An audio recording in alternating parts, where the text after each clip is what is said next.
അപ്പോൾ അത് CPM ജില്ലാ സെക്രട്ടറി ഇങ്ങനെ ഈ തെരഞ്ഞെടുപ്പിൻ്റെ കാലത്ത് പറഞ്ഞിട്ടുള്ള എല്ലാ ആരോപണങ്ങളും കൂടെ എല്ലാവരെയും പറ്റിയിട്ട് പറഞ്ഞിട്ടുള്ള ആരോപണങ്ങളെല്ലാം അന്വേഷിക്കണമെങ്കിൽ ഈ ഫോഴ്സ് പോരാ. അതിനൊരു പ്രത്യേകമായിട്ടുള്ള ഫോഴ്സിനെ തന്നെ ഏർപ്പാട് ചെയ്തിട്ട് പ്രത്യേകമായ ഒരു DGP ഒക്കെ വേണ്ടി വരും. കാരണം അത്രയും ഓരോ ദിവസവും മിനിറ്റ് വെച്ചിട്ടാണല്ലോ ആരോപണങ്ങൾ ഉന്നയിച്ചുകൊണ്ടിരുന്നത്. ഞാൻ പറഞ്ഞാൽ അതിൽ എത്ര ക്യാരി ചെയ്യാൻ പറ്റി? ഈ വിഷയത്തിനകത്ത് ഇപ്പോൾ CPMൻ്റെ സംസ്ഥാന നേതൃത്വത്തിൽ ആരെങ്കിലും അത് ക്യാരി ചെയ്യുന്നുണ്ടോ? CPM ജില്ലാ സെക്രട്ടറിയെ CPM സംസ്ഥാന നേതൃത്വം പോലും ഗൗരവത്തിലെടുക്കുന്നുണ്ടെന്ന് ഞാൻ വിചാരിക്കുന്നില്ല. അപ്പോൾ CPM ജില്ലാ സെക്രട്ടറിയെ CPM നേതൃത്വമോ അവരുടെ പ്രവർത്തകരൊട്ടും ഗൗരവത്തിലെടുക്കുന്നില്ല എന്ന് തെരഞ്ഞെടുപ്പിൽ നമുക്ക് മനസ്സിലായി.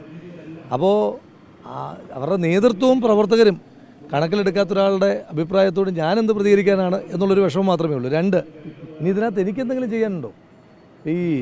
അദ്ദേഹം എന്താണ് ആഗ്രഹിക്കുന്നത്, ഞാൻ എന്ത് ചെയ്യണമെന്ന് ആഗ്രഹിക്കുന്നത്? ഇപ്പോൾ എൻ്റെ കൂടെ കോൺഗ്രസിൻ്റെ ബ്ലോക്ക് പ്രസിഡൻ്റുണ്ട്. അദ്ദേഹത്തിൻ്റെ നേതൃത്വത്തിൽ അന്വേഷണം പ്രഖ്യാപിച്ചാൽ മതിയോ? ഇത് അന്വേഷിക്കേണ്ടത് കേരള പോലീസല്ലേ. ആ പോലീസ് അന്വേഷിച്ചിട്ട് ആ പോലീസല്ലേ റിപ്പോർട്ട് കൊടുത്തിരിക്കുന്നത്. അതല്ലാതെ എനിക്കിപ്പോൾ ബ്ലോക്ക് പ്രസിഡന്റ് പോയി ഇതൊന്ന് അന്വേഷിച്ചിട്ട് റിപ്പോർട്ട് ജില്ലാ സെക്രട്ടറി കൊടുക്കുക എന്ന് പറയാൻ എനിക്ക് കഴിയില്ല.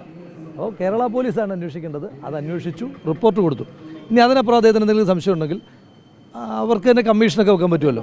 കുർവാ സംഘത്തെ ചോദ്യം ചെയ്യുന്ന പോലെ ഈ കോൺഗ്രസ് നേതാക്കളെ ചോദ്യം ചെയ്താൽ ഇതിലെ സത്യാവസ്ഥ കൊണ്ടുവരുന്നത്.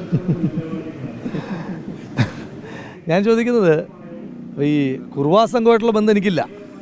അപ്പോൾ അതുമായിട്ടൊക്കെ ബന്ധമുള്ള ആളുകൾ പിന്നെ അവരുമായിട്ടുള്ള ബന്ധത്തിൻ്റെ രീതിയെ പറ്റിയിട്ടൊക്കെ എനിക്ക് പറയുന്നത് എനിക്കറിയില്ല. പക്ഷേ ഞാൻ തുടക്കം തൊട്ടേ പറയുന്നുണ്ട്, നുണപരിശോധനയ്ക്ക് വരെ വിധേയനാകാൻ ഞാൻ തയ്യാറാണെന്ന് പറഞ്ഞു. നുണപരിശോധന എന്ന് പറഞ്ഞു കഴിഞ്ഞാൽ എനിക്കിപ്പോൾ രാവിലെ നമ്മുടെ അപ്പുറത്തെ ലാബിൽ പോയിട്ട് ഒരു നുണപരിശോധന ഒന്ന് ചെയ്ത് തന്നെ ഞാൻ ജില്ലാ സെക്രട്ടറി കൊണ്ട് കൊടുക്കുമെന്ന് പറയാൻ വഴി കഴിയില്ലല്ലോ. അത് ചെയ്യേണ്ടത് പോലീസാണ്.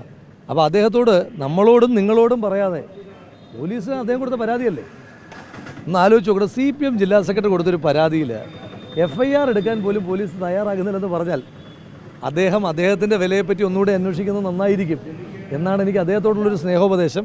ഇനി ആ വിഷയത്തിനകത്ത് ഏത് തരം അന്വേഷണം നടത്തുന്നതിന് ഞങ്ങളെതിരല്ല. ഞങ്ങൾ ആ പെട്ടി അടച്ചിട്ടില്ലല്ലോ. ഞങ്ങളുടെ പരാതികൾ നിലനിൽക്കുന്നുണ്ട്.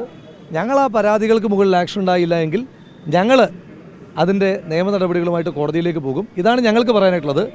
പിന്നെ കുർവാ സംഘം വരണോ CPM സംഘം വരണോ എന്നൊക്കെ അവർ തീരുമാനിച്ചോട്ടെ.